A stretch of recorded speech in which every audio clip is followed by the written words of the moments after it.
го отвори судството како пупка. Буквално од целиот овој период од 2,5 години нанесет.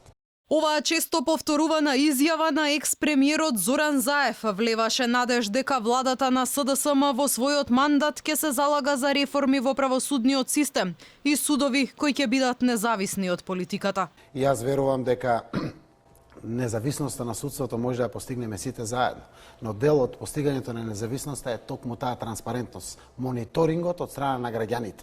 Само на тој начин секој ќе носи одлука согласно устав, согласно закон и по сопствено убедување. Никогаш повеќе да нема јавување, диктирање на пресуди по телефон кои што сите заедно ги слушнавме.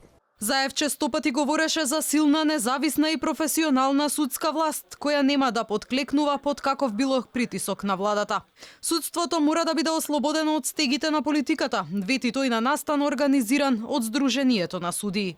Судството мора да биде ослободено од стегите на политиката и дека неговата независност мора да биде признаена и загарантирана од сите гранки на власта. Во хиерархијата на моите обврски како прв представник на извршната власт, врвен приоритет е обезбедувањето услови за целосна рехабилитација на правосудниот систем, за да се обезбеди независноста и самостојноста на судиите и на другите функционери во правосудството. Владење на правото и независно судство е еден од условите на Европската Унија за добивање на датум за старт на преговорите со Македонија.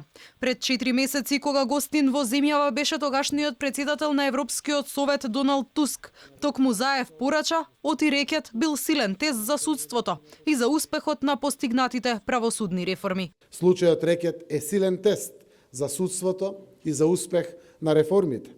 Институционалното разрешување на овој и на сите случаеви ќе ја докаже независноста на правосудниот систем и јасната политичка волја за борба против корупцијата. Заев како председател на владата седна и на челното реформаторско столче во Советот за реформи во судството. Експертите негодуваа оти реформи во судството не се можни кога главните конци ги влече првиот човек на владата. И покрај критиките на јавноста, Заев на чело на Советот остана повеќе од 1 година. Оставка од оваа функција поднесе во екот на актуелната метла, со која ветуваше чистка во владата.